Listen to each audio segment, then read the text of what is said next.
So ang video po na to ay part ng ating Let Coaching series para sa mga Let takers, especially sa Prof Ed takers. So sa lahat po, no?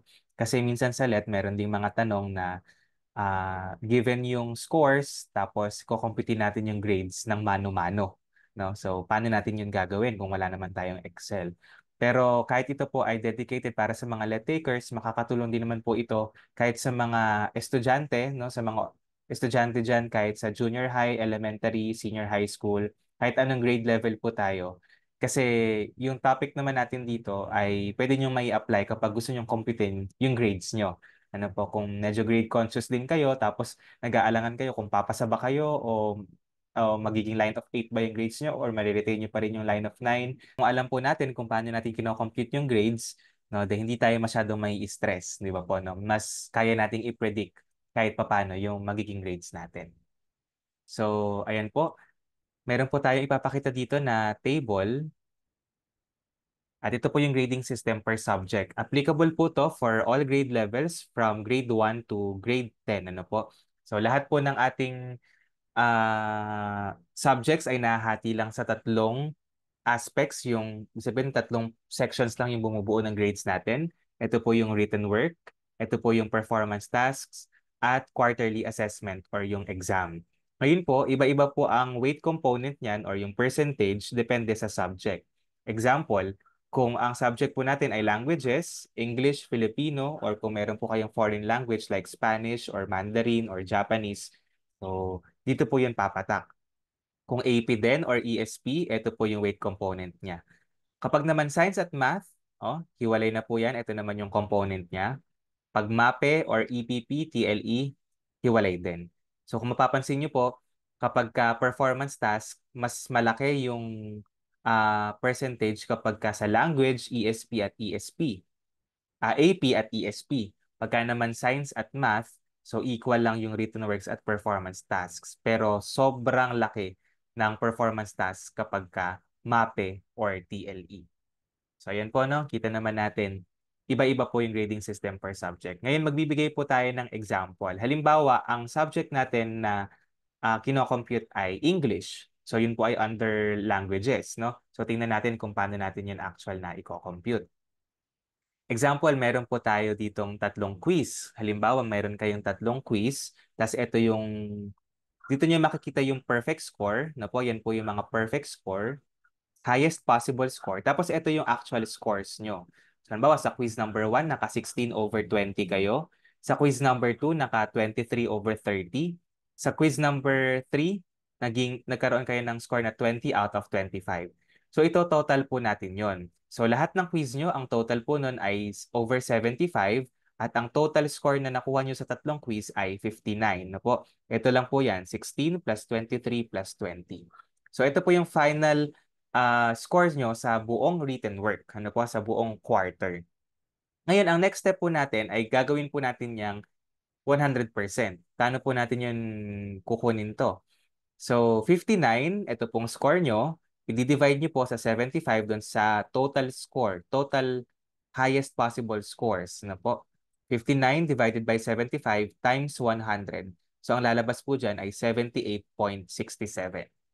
Okay po? Tapos yung 78.67, ita-times natin sa 0.30 kasi 30% yung written work. At ang lalabas naman po ay ito, 23.60.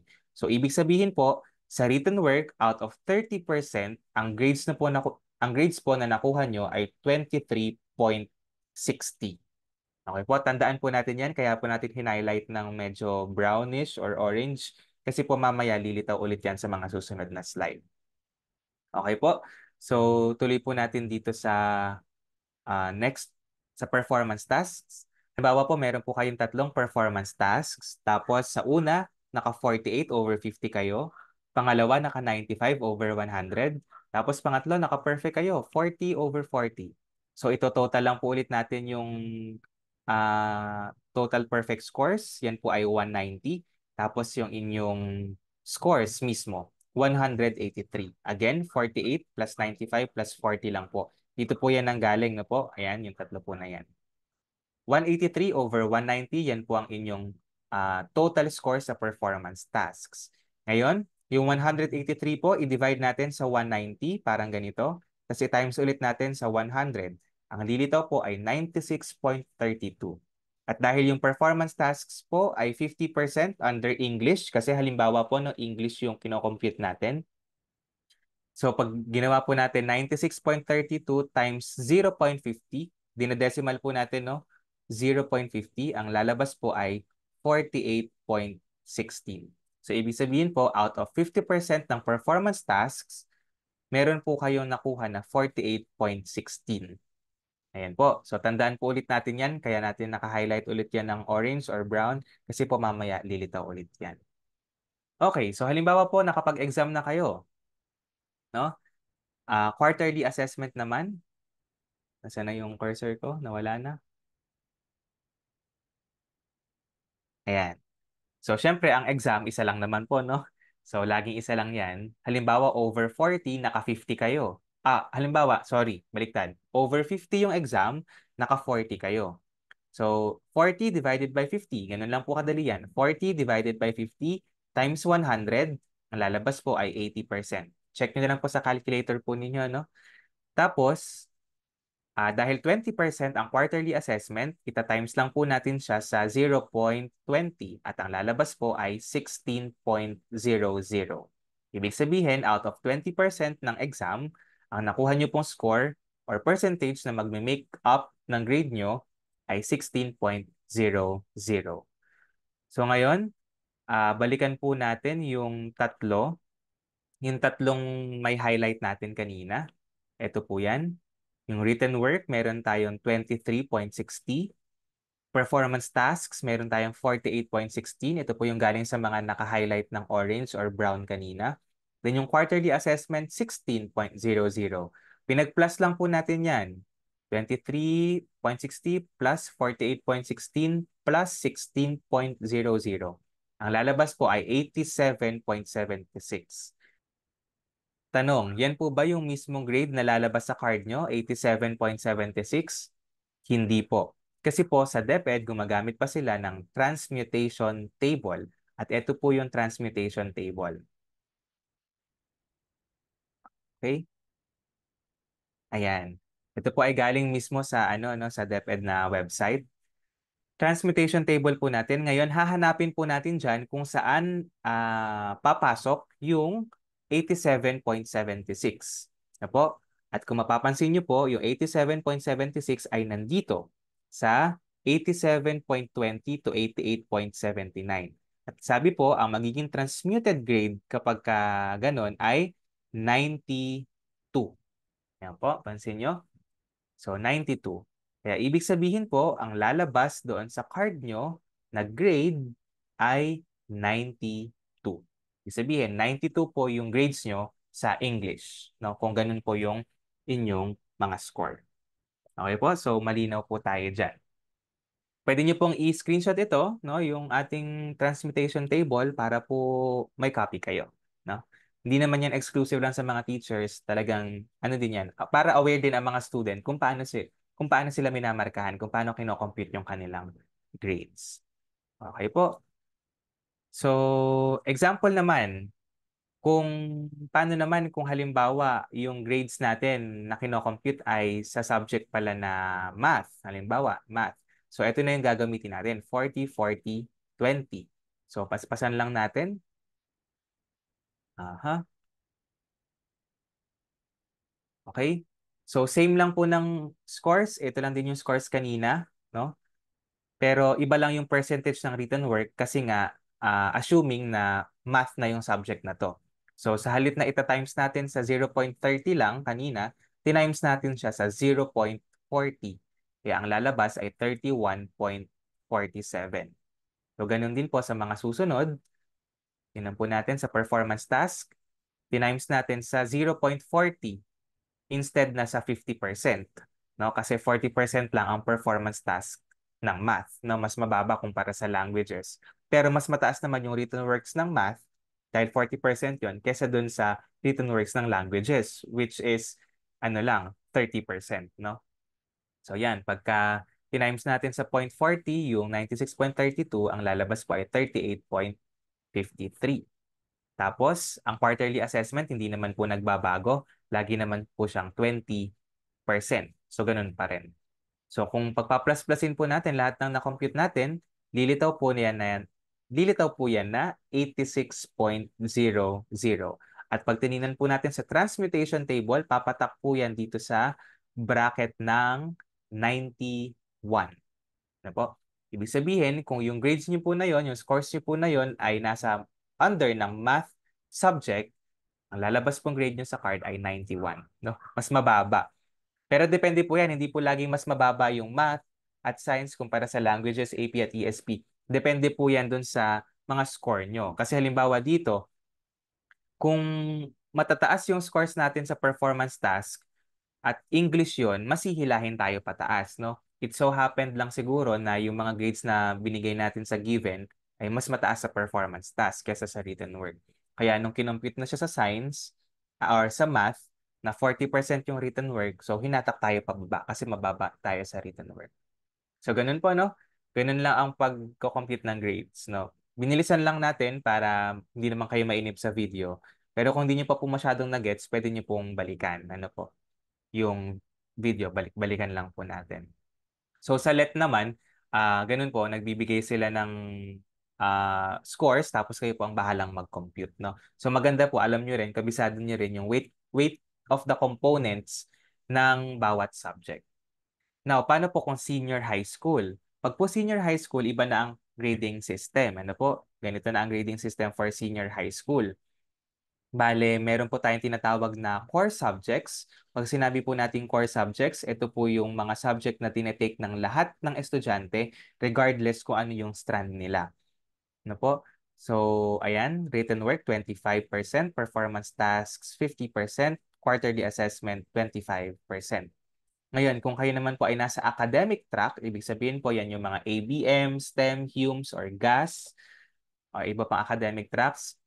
So kapag yung subject niyo po ay work immersion or research, ano po, ito po yung susundin nating weight of components.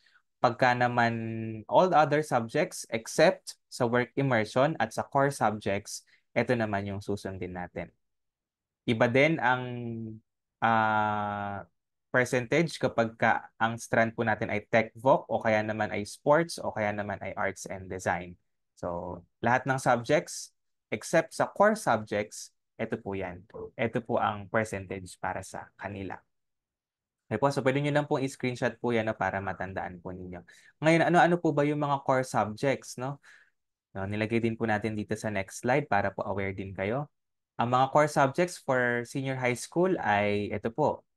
Familiar po kayo dyan? Oral Com, reading and writing, komunikasyon sa wikang Filipino, ayan, pagbabasa at pagsusuri sa pananaliksik, 21st century, literature, contemporary Philippine arts, MIL, GenMath, Stat and Probability, Earth and Life Science, Physical Science, PerDev, UCSP, po, Philosophy, at saka yung PE and Health.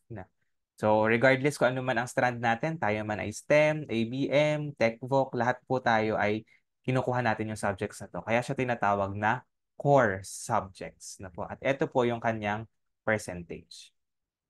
Na po? So, malinaw po tayo doon. Alam niyo po kung paano niyo kukumputin. Ngayon, ay gusto ko lang pong sabihin na minsan, kaya talaga nating i-predict para po sa mga estudyante na nanonood ngayon, kaya nating i-predict talaga yung mismong ano natin, grades kung binabalik talaga lahat ng quiz, lahat ng assignment, lahat ng performance task, kung aware po tayo sa grades natin sa bawat output na pinapasa natin. Pero minsan may mga output kasi tayo na hindi na ibabalik ng teacher, so hindi po natin alam, no? So at least kahit papaano kung meron tayong alam na mga scores, kahit papaano mape-predict natin no kung babagsak ba tayo, kung ano ba yung magiging grades natin, kung line of 9 pa rin ba o baka bumaba na ng line of 8. So at least po yun kahit papaano magagamit naman natin yung technique na ito. Yan na po. At minsan din, kahit po na ibalik lahat, yung written works natin, yung performance task at yung exam, kahit aware po tayo sa scores natin sa lahat ng yon, minsan ay hindi pa rin po natin nape-predict yung actual grades. Kasi minsan po, ang mga teachers ay nagdadagdag din ng grades or evaluation para sa ating recitation, para sa ating class participation, no? Nilalagay po nila yun minsan sa performance task o kaya naman naglalagay sila ng mga plus. Kaya kung minsan, 'di ba? Yan ang gusto natin, additional points. Minsan kahit na halimbawa ang na-compute natin, ang grades natin ay baka 91 lang. So minsan nagiging 93 yon o kaya baka 94 kasi baka nagbigay sila ng mga additional points sa atin, no, sa mga estudyante. So depende po talaga. Ngayon, kung gusto niyo pong practicein kung paano mag-compute ng grades, meron po tayo ditong sample na pwede niyo pong computein. Ano po? Try it yourself. Example, kayo po ay elementary, tapos ang subject ay MAPE. So ito yung mga grades sa written work, ito sa performance tasks, ito naman sa quarterly assessment. So try nyo nga pong i-compute, tapos i-comment nyo po yung sagot sa comment section. Check po natin kung tama. Paano naman kung junior high school tapos AP ang subject? Paano? Ayan po. O kaya naman ay senior high school tapos ang strand nyo po ay ABM tapos ang subject nyo ay business math, no? Yung business math po, yan po yung tinatawag nating all other subjects, no po? Yun na yung mga specialized subject, yung business math, yung fundamentals of accountancy. Dito po yan, bumabagsak, no? Nakalimutan pala nating sabihin. Ito po yan. Sa all other subjects, dito po yan papasok. Kasi academic track din yung ABM. Kasi wala naman siya sa core subject. Hindi rin naman siya work immersion, hindi rin naman siya research. So, any other subject, aside from core subjects at work immersion, ito yung gagamitin nating percentage. Kung tayo ay nasa academic track. Pero kung tayo ay nasa tech, voc, sports, or arts and design, ito naman yung percentage. Okay po, so malinaw po tayo dyan. Kung kayo naman po na nanonood ay let taker at medyo nahihirapan po kayo, pwede naman po niyo pong sabihin sa akin, mag-message lang po kayo para ma-explain po natin ng mas mabuti. Ano po? So ayan, again, balik po tayo. Ito yung mga example natin for elementary MAPE, for junior high AP, for senior high ABM Business Math, at may isa pa, senior high Tech Voc, ang subject naman example ay oral communication. Okay, so apat po na yan, exercises na pwede niyo pong subukan at mano-mano niyo pong gawin. Ano po? So kung may calculator po kayo, madali lang po yun. Pero kung walang calculator, lalo na sa LET, sa LET po walang calculator, kaya nung panahon ko po talaga, actually, nung unang compute ko, hindi pa lumabas, nilaktawan ko pa siya, pero buti na lang may oras pa na balikan ko. So, na-compute ko pa. At lumabas din naman yung tamang sagot. Ano po. So, yun. Sana po nakatulong ang video na to. Kayo man po ay let taker or estudyante. Okay. Thank you po and this ends our special session. Kung gusto niyo pong sumali sa ating private let coaching, message lang po kayo sa ating Facebook page. Ang pangalan lang po ng Facebook page natin ay Carl Season. Ano po, search niyo lang po doon. Same lang naman po yung natin, yung picture natin doon. Okay po, maraming salamat.